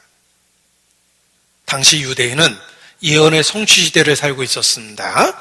우리도 마찬가지예요. 우리도 예언의 성취 시대를 살고 있습니다. 그럼에도 불구하고 아직도 하나님의 약속을 붙잡고 귀환하지 않고 남아있는 유대인이 있었다는 것입니다. 그들에게 있었던 일입니다. 네, 이렇게 시대를 아는 것이 필요합니다. 자, 이 시대를 아는 것이 왜 필요하냐면, 자, 에스라 느헤미야에 의해서 유대인들이 본국으로 귀환하죠. 그래서 예루살렘에 성전을 짓고 성벽을 만들고 그러는 거예요. 그래서 유대 왕국을 재건합니다. 그때 있었던 이야기입니다. 크게 두 부류가 있었어요. 약속의 땅으로 돌아온 유대인, 귀환한 유대인이 있었고 페르시아에는 남아있는 유대인이 있었어요. 바로 이 남아있는 유대인에게 있었던 일입니다. 그래서 당시 유대인들은 약속대로 돌아온 유대인이 있었고 머뭇거리며 아직 페르시아에 남아있었던 유대인이 있었던 겁니다. 위기는 이들에게 닥친 거예요. 자, 남은 자와 돌아온 자에 대한 이해를 갖고 있어야 됩니다. 예루살렘으로 돌아오지 않고 멀리 떨어져 살고 있던 유대인들 중에는 이전 모습과 많이 달라진 성전에 대해서 더 이상 기대감을 품지 않는 사람들도 있었습니다. 초라했거든요. 이스라엘은 큰 나라로 독립한 게 아니라 피난민 같은 수준의 귀환을 했던 겁니다. 그러니까 우리는 가지 말자. 여기서 믿으면 되지. 이렇게 생각한 겁니다. 페르시아 제국에서 성공하기를 바랐던 유대인들 중에는 신앙을 지키기 위해 본토로 향하는 자기 민족에게 관심조차 없는 사람들도 많이 있었습니다. 왜냐하면 그들은 페르시아에 정착했고 땅이 있었고 집이 있었고 재물이 있었거든요. 그러니까 돌아가고 싶지 않은 거예요. 가면 개고생이야. 여기가 좋잖아.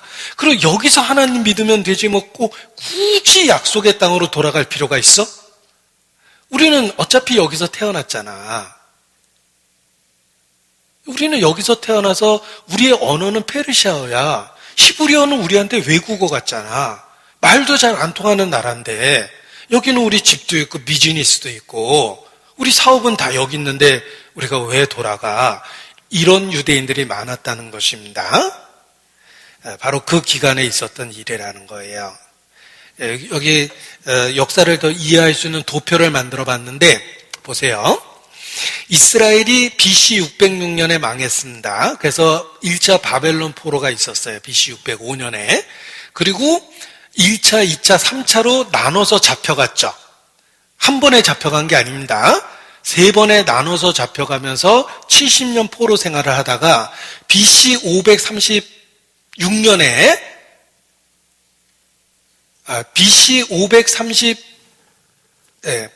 6년 요 연도의 차이는 고대 역사이기 때문에 1, 2년의 차이가 있는 겁니다. 70년 만에 돌아온 게 수르바벨 당시에 1차 귀환을 해요.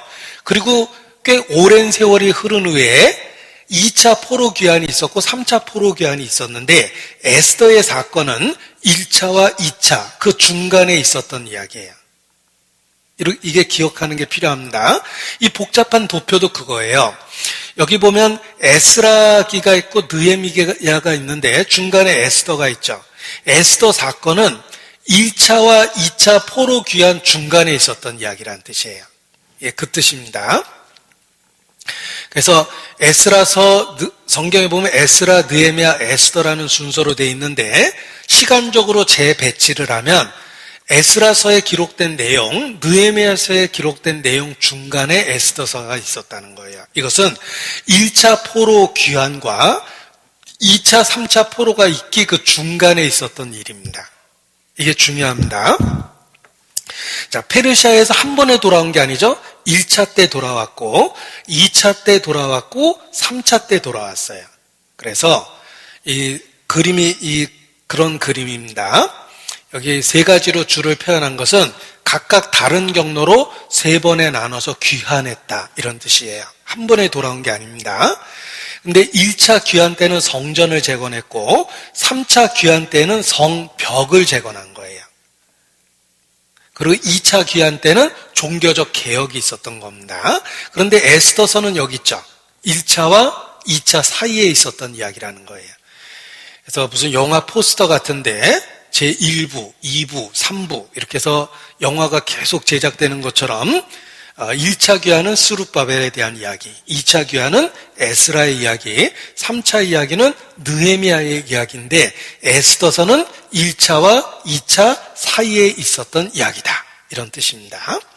아술의 뒤를 이어 아닥사스다 왕이 됐는데 역사에 나오는 아르타크세르크세스다 이렇게 얘기하고 그가 다스리던 시대에 2차 포로 귀환과 3차 포로 귀환이 이루어진 겁니다. 그러니까 아수에르 왕 다음 세대죠. 그래서 중요한 건 1차와 2차 사이에 에스더서가 있었다는 겁니다. 자, 이렇게 제가 열심히 설명한 이유가 있습니다. 에스더의 이야기는 귀환하지 않고 페르시아에 아직 남아있던 유대인들에게 있었던 이야기입니다. 그들은 예언의 성취를 받습니다. 70년 만에 해방됐죠? 고레스의 등장을 받습니다. 그리고 고레스 칙령을 경험했습니다. 그리고 이미 친척들 중에 많은 사람들은 예루살렘으로 돌아갔습니다. 그럼에도 불구하고 남아있어요. 이 남아있던 유대인들이 죽게 된 겁니다. 하루아침에 죽게 됐죠. 무슨 생각을 했겠습니까? 이럴 줄 알았으면 진작 내가 1차 귀환 때 돌아갈 걸. 1차 귀환 때 돌아갔어야 되는데 내가 욕심부리고 남아있다가 이거 다 죽게 됐다. 이렇게 생각했던 겁니다. 그런데 하나님은 그들에게 은혜를 주셔서 그 위기를 벗어나게 만들어줬어요. 그래서 불임절이 생긴 겁니다. 자, 불임절을 지키면서 무슨 생각을 했겠습니까? 불임이 운명이라는 뜻이죠. 우리가 죽을 뻔했는데 하나님이 살려주셨다라는 겁니다. 왜 살려주셨을 것 같습니까? 빨리 돌아가라고. 약속의 땅으로 돌아가지 않으면 위기는 또 생길 수 있다. 명절 때마다 그걸 생각한 거예요. 왜냐하면 하만은 일대로 끝나는 게 아니에요. 두 번째 하만, 세 번째 하만, 네 번째 하만, 역사 속에서 끊임없이 나타납니다. 그래서 역사 공부를 해보면 안티오쿠스 에피파네스도 유대인 다 죽이려고 그럽니다. 우리 시대 히틀러가 유대인 다 죽이려고 그러죠. 또 다른 하만은 항상 시대의 모양이 바뀌었지만 계속해서 나타났다는 거예요. 하만은 어느 시대나 계속 있습니다. 불임절을 지키면서 유대인이 깨달았던 교훈이 무엇이냐면 또 다른 위기는 또 올 수 있다는 거예요. 그래서 2차 귀환, 3차 귀환이 가능했던 겁니다. 왜냐하면 돌아갈 이유를 안 거예요. 우리가 우리의 나라가 있어야 되고 우리의 땅이 있어야 되고 하나님의 약속 아래 있어야지만 보호되는 거다. 페르시아 이방 땅에 살다가 하루아침에 다 죽을 수 있다. 하만이라는 사람은 또 나타날 거다라는 위기감을 느낀 겁니다. 그래서 돌아올 수 있었던 겁니다. 자, 보십시오. 2차 대전 그 광기 어린 그 시절에 히틀러가 수백만 유대인을 죽였습니다. 하나님은 침묵했습니다. 유대인들은 절망했습니다. 어떻게 정말 하나님이 계시다면 이런 끔찍한 홀로코스트를 방치하십니까?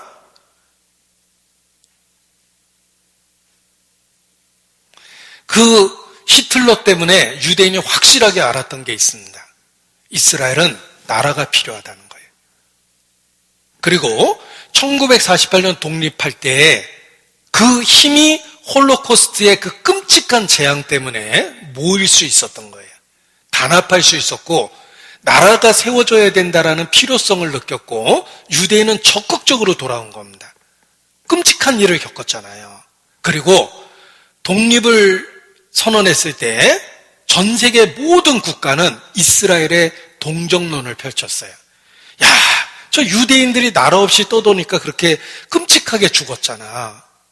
그들에겐 나라가 필요해. 그러니까 팔레스타인을 제껴놓고 거기다가 독립선언을 허락을 해준 겁니다. 유대인이 홀로코스트라는 끔찍한 재앙을 겪었지만 그 불행한 역사는 이스라엘의 독립을 가능하게 만들어 놓은 거예요. 지금도 그렇습니다. 시오니즘 운동이라고 해서 유대인이 끊임없이 유대 땅으로 돌아가고 있습니다. 그 끔찍한 홀로코스트의 재앙은 유대 나라의 존재를 그들로 하여금 절대적으로 느끼게 해준 겁니다. 그래서 당시 페르시아에 남아있던 유대인이 겪었던 위기가 결국은 2차, 3차 유대인의 귀환에 도움이 됐던 것처럼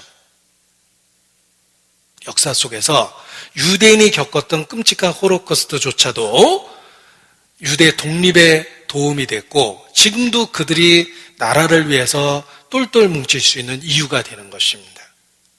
우리 개인적인 고난과 고통과 슬픔, 사건과 사고도 마찬가지입니다. 그리스도인이라고 전쟁할 때 모면할 수 있는 게 아니에요. 전쟁이 나면 총알이 그리스도인만 피해 다니는 게 아닙니다. 전염병이 돌면 그리스도인만 안 걸리는 게 아니고 경기 폭망, 경기 침체가 일어나면 그리스도인만 사업이 잘 되는 게 아닙니다. 똑같이 고통받고 똑같이 힘들고 똑같은 어려움을 겪게 됩니다. 그런데 그 고난을 대하는 태도가 바뀌어요. 그리스도인은 고통 어린 이 세상에서 주여 내가 무엇을 바라려 나의 소망은 주께 있나이다. 신앙을 분명히 하고 삶을 살아갑니다.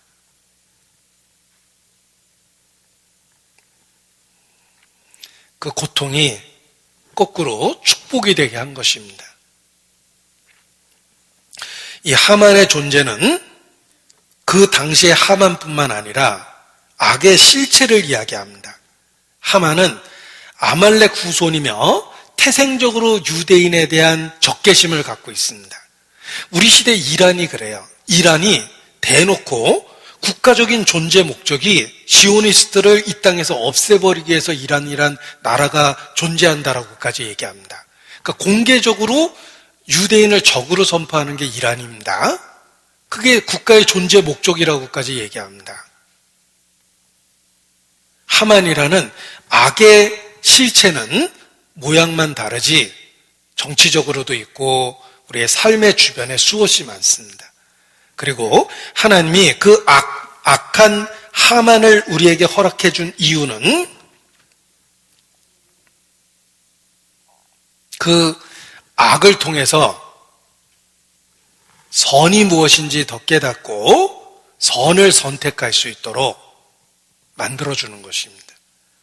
그래서 이 하만이란 존재가 하나님의 대적자의 모습으로 나타나고 역사 속에서는 똑같은 하만이 수도 없이 존재했고 앞으로도 존재할 것이며 특히 7년 환란 때 적그리스도라는 실체로 나타납니다. 제가 그 하만에 대한 묵상을 하면서 여기 이 사진이 누구냐면 히틀러 어린 시절이에요. 히틀러를 생각을 했습니다. 히틀러는 역사 속에 나타난 또 하나의 하만이에요. 그런데 이 하만은 끊임없이 역사 속에서 반복해서 나타난다는 것입니다. 그리고 우리의 개인의 삶 속에서도 그 하만과 같은 존재가 있어요. 그리고 하나님이 이런 어려운 일들을 허락해 주시는 것은 우리로 하여금 삶의 방향을 하나님께 향하도록, 약속을 향하도록 하기 위해서 약한 존재를 때로 우리에게 허락해 주십니다.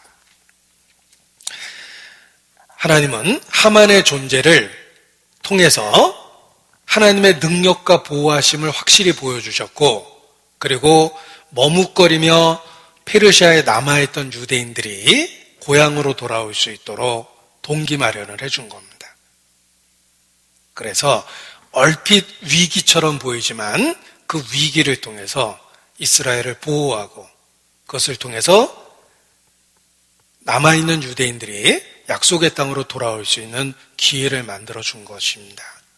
하나님의 역사가 그렇습니다. 우리 삶에 일어나는 위기나 고통이나 어려움들을 하나님은 구속의 과정 속에서는 선이 되게 바꿔주셔요. 그것이 하나님의 역사입니다. 로마서 8장 28절이 아주 중요하고 의미 있습니다. 로마서 8장 28절 보겠습니다.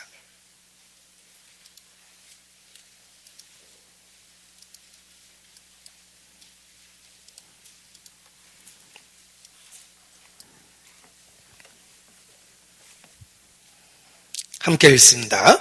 우리가 알거니와 하나님을 사랑하는 자, 곧 그 뜻대로 부르심을 입은 자들에게는 모든 것이 합력하여 선을 이루느니라. 우리가 겪고 있는 모든 일이 결과적으로는 우리에게 반드시 유익이 된다라는 것을 보증해 주십니다. 탈무드에 나오는 이야기입니다. 어떤 랍비가 여행을 하고 있었는데 갖고 있는 소주품 중에 등불이 있었고, 그리고 여행길에 외로울까봐 개 한 마리가 있었고, 타고 다니는 나귀가 있었습니다. 그래서 여행 중에 있었는데 어떤 마을에 가까이 이르렀을 때 날이 져서 할 수 없이 그 마을 근처에서 등불을 켜고 잠을 청했습니다. 그런데 글을 좀 읽어보려고 했는데 등불이 바람불에 의해서 그냥 홀라당 꺼져버렸답니다. 그래서 많이 아쉽지만 다시 불씨를 구한다는 게 어려웠기 때문에 그냥 잠을 청했습니다. 그런데 아침에 일어나 보니까 데리고 다녔던 개를 여우가 와서 물어 죽였답니다. 죽어 있었어요, 개가. 그리고 더 황당했던 것은 그 타고 다녔던 나귀를 사자가 와서 또한 물어 죽였습니다. 개도 죽어 있었고 나귀도 죽어 있었습니다. 그래서 너무너무 실망했대요. 내 여행길의 유일한 나귀 재산이었던 개도 잃어버리고 나귀도 잃어버리게 됐다 해가지고 너무너무 슬퍼했는데, 날이 밝아서 그 가까이 있었던 마을로 들어갔더니 마을에 그날 전날 밤 도적대가 쳐들어와서 마을 사람들을 몰살하고 모든 것들을 다 훔쳐갔답니다. 그 순간 깨달았답니다. 만약 바람에 등불이 꺼지지 않았다면 마을로 다가오고 있는 도적대가 자기를 먼저 봤을 것이다. 그리고 개가 살아있었다면 도적대를 보고 짖게 되니까 내가 죽을 뻔했던 거구나. 그리고 그 와중에 나귀까지 소란을 떨었더라면 도적이 내가 있다는 걸 발견하고 나도 죽었을 텐데, 사자가 나귀를 물어 죽이는 바람에 그 날밤 마을 사람들이 몰살당하는 그 환난 속에서도 내가 살아남을 수 있었구나라는 것을 깨닫고 자기에게 일어났던 모든 일에 대해서 비로소 하나님께 감사했다라는 이야기가 있습니다. 얼핏 재난처럼 보이고 불행처럼 보이지만 그것이 도리어 복이 됐다는 이야기입니다. 우리도 전화위복이라는 말을 쓰고 또는 세옹지마라는 역사 속의 이야기를 갖고 교훈을 받기도 합니다. 하물며 성도가 그렇습니다. 성도의 삶은 머리털 하나까지 계산돼서 하나님의 보호하심을 받습니다. 우리 주변에 있는 악한 존재, 또 악한 꾀를 실천하는 사람들, 행동으로 옮기는 사람들, 그로 인해서 고통받고 슬퍼할 때가 있지만 하나님은 그 모든 것을 통해서 우리의 삶의 방향성을 주십니다. 내가 어떻게 살아야 될지를 일깨워 주시고 소망을 하나님께 둘 수 있도록 만들어 줍니다. 그리고 분명한 것은 그 모든 내가 겪었던 일들이 반드시 선이 되게 하십니다. 그래서 로마서 8장 28절에 있는 말씀처럼 하나님을 사랑하는 자, 곧 그 뜻대로 부르심을 입은 자에게는 모든 것이 합력하여 선이 된다는 말씀을 경험하게 해주는 것입니다. 성도의 삶이 그렇습니다.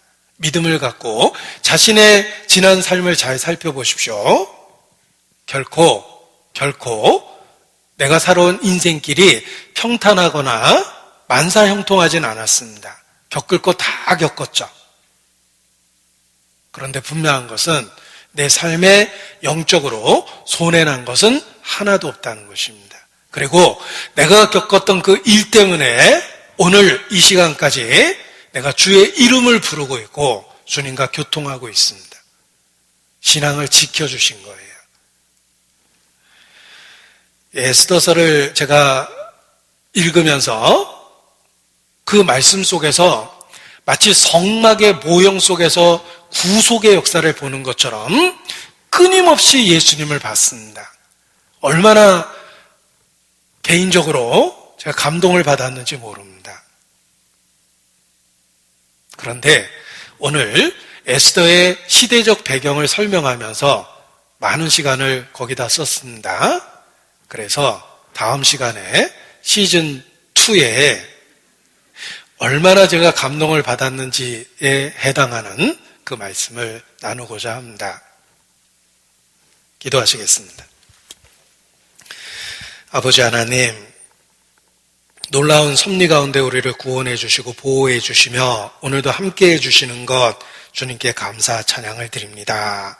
우리 삶 속에 혹 와수디처럼 질서를 무시하는 잘못된 마음을 버릴 수 있도록 주님 도와주시고 또 우리 삶에 여러 가지 어려움을 만드는 하만과 같은 존재가 있지만 모든 것을 초월해서 통치하시는 주님 은혜만 바라보고 더욱 주님께 감사 찬양을 드립니다. 우리의 삶을 주관해 주셔서 천성에 이르는 그날까지 영육간에 보존해 주시고 매일의 삶 속에 하나님의 영광을 나타내 주시옵소서. 주께 의지합니다. 코로나로부터 교회를 지켜주시고 말씀을 지켜주시며 하나님의 영광을 나타내 주시옵소서. 우리의 연약함을 고백하고 오직 주의 능력과 은혜만 사모하고 의지합니다. 우리 모두를 지켜주시기를 주님께 간구합니다. 더욱 간절히 주님께 기도합니다.